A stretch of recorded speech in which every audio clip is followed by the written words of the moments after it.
यह कहानी है एक डरावनी रात की। किसी गांव में बंटी नाम का एक लड़का रहता था।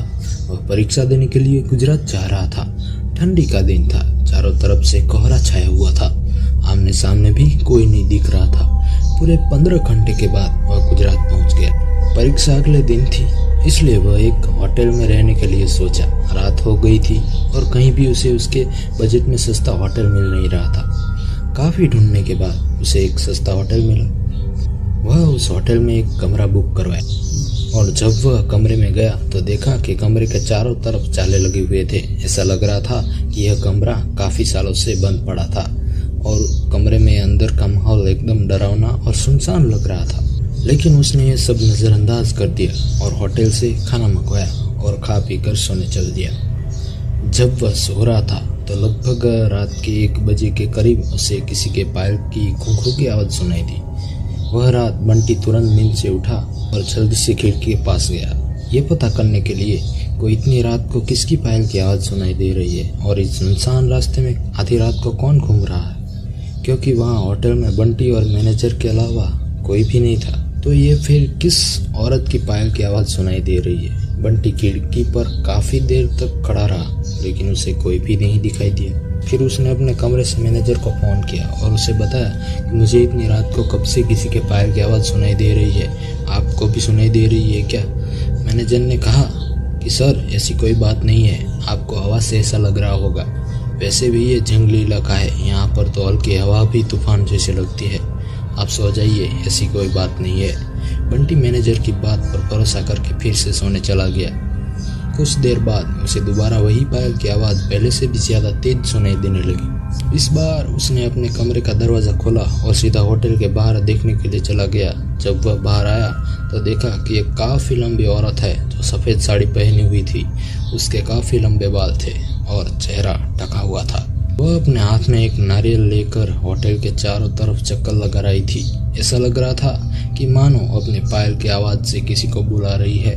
बंटी दौड़कर उसके पास गया कि कौन है ये औरत जो इतनी रात को यहाँ घूम रही है, लेकिन वह तुरंत ही गायब हो गई और चारों तरफ कोहरा ही कोहरा फैल गया। बंटी भी थोड़ा घबरा गया, क्योंकि जिस औरत को वह सामने से देखा था अब वो नहीं दिख रही थी। बंटी अपने होटल में वापस जाना चाहा, लेकिन फिर उसे दोबारा पायल की आवाज़ सुनाई देने लगी।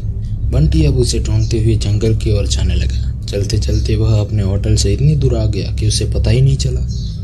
फिर उसने उस घने जंगल में कुछ ऐसा देखा कि उसका दिल दहल गया। उसने देखा कि उस औरत ने एक पीपल के पेड़ के नीचे 5-6 लाश रखी थी और बारी बारी से एक एक नोच कर खा रही थी। उसका मुंह खून से लथपथ था और चेहरा भी एकदम डरावना था। बंटी जब ये सब देखा तो उसके पांव तले जमीन खिसक गई। ये सब नज़ारा देखते ही उसे डर के साथ साथ रोना भी आने लगा कि यह चुड़ैल अब मुझे भी मार देगी, क्योंकि अपनी पायल की आवाज़ से यहाँ तक तो मुझे लेकर आई है।